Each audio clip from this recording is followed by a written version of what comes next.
Yeah, I mean, it's going back to kind of how you started. Uh, and I'll get to like I'm not a fan. I get it, but I'm not a fan of like of interrupting your spring ball. Um, because so much can, which unfortunately, I'm grateful that Winston Wright is here.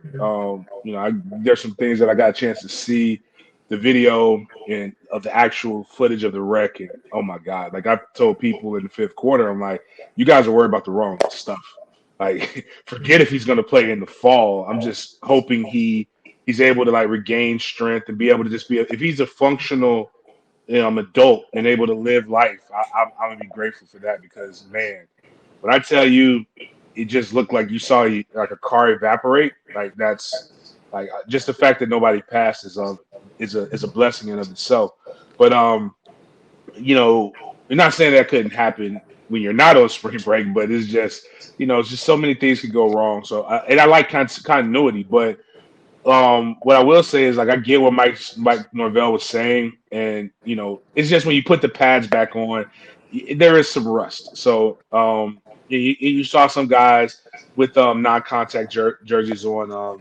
Help me with the names. The Arizona State kid. The guy is very long, like 6'7". I would have liked to have seen him without that.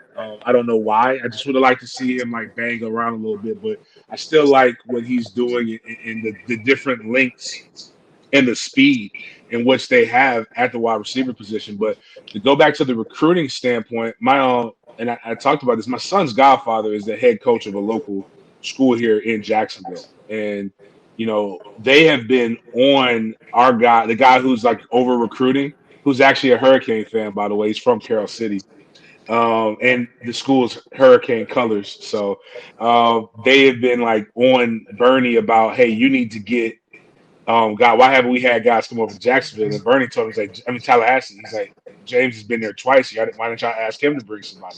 So two coaches came over. We're gonna all go back over on Tuesday again, and this is something that I think is unique and which could help bridge the gap that Mike has, like that Mike kind of inadvertently gave to himself in 2020, not hiring enough Florida coaches, and then still trying to play catch up. Is after the practice, high school coaches are invited to come watch film of practice. Ask the questions: why do you do things the way you do things? Why do you do this? So now only two coaches took him up on that, and that was my son's godfather and Bernie.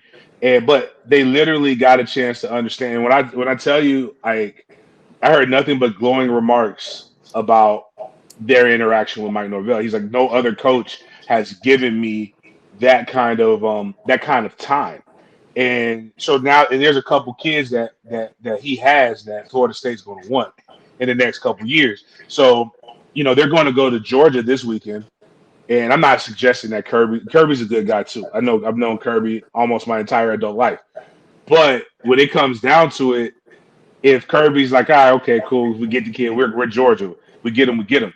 But like now it's going to be like, all right, just imagine you got a coach that's going to literally, I'm biased. I write nationally, I talk about anybody, but there's going to always be all right, kid, you need to go to Florida State if I have to push a kid. But you got that, and you got coaches that feel like, hey, this guy kind of helped aid into my professional development. And I thought that was nice. Yeah, Thomas County Central that was out there, and I know Kenyatta Watson is doing a good job of. They're doing themed days, so they're like Louisiana, a heavy Louisiana contingent, a heavy Atlanta Metro contingent came. I believe was it last weekend, last Friday? I believe they all came down. You've got guys that, excuse me, 2 Fridays ago. You got like they're really trying to make sure that a lot of guys come over. So it's unique in recruiting and it's very personable. And also the good thing is my son's godfather got a chance to, it made me feel like I was bigger than what I really am. But a funny thing, and Logan could probably tell you when the franchise, my oldest son, walks on the field, every FSU coach knows who he is. They all acknowledge him.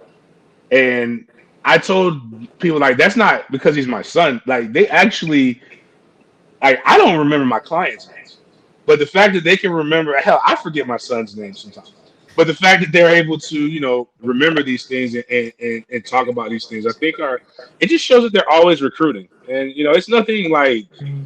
crazy to write about, but I know people in the chat might talk about that, but I'm gonna tell you this as a dad, man, that kind of makes you feel good, man. Like it's like I'm still gonna do my job, Mm-hmm. and if he calls a bad play, I'm still gonna say a bad play, but like I'm a sucker for my kids, man. Like the Godfather, like Don Corleone said, I spoil my kids. They talk when they should listen, and but I live through my kids, so that was good. But going to the football X's and O's part of it, uh, this kid Benson, man, I am I am intrigued, man. Like he, that's a large man, dog.